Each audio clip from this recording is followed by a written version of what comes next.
Hello, I'm John Orlando of Norwich University and Magna Publications. For the next few minutes, I'm going to be talking about the top 10 rules of online teaching. Rule number 1, foster a community atmosphere. Online courses are, of course, not face-to-face.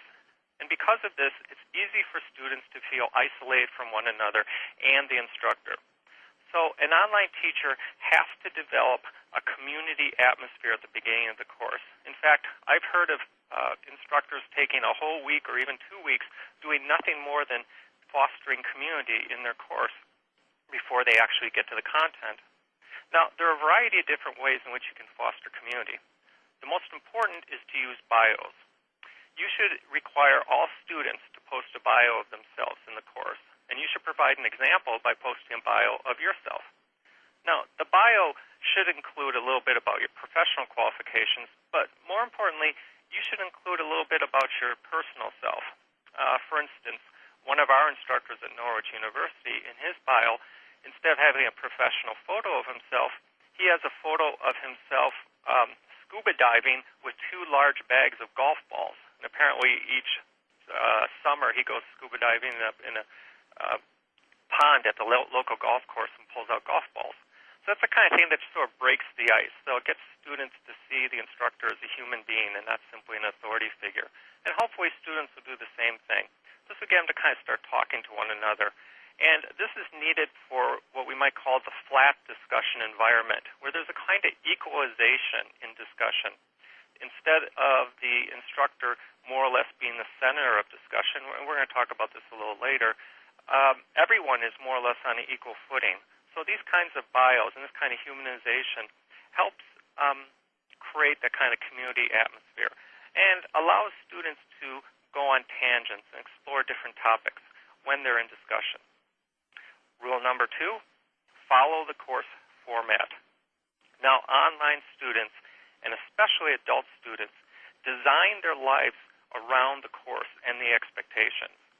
So if the course runs in weekly modules, which most do, and if the students are required to do discussion from Tuesday to Thursday, they're going to plan for that.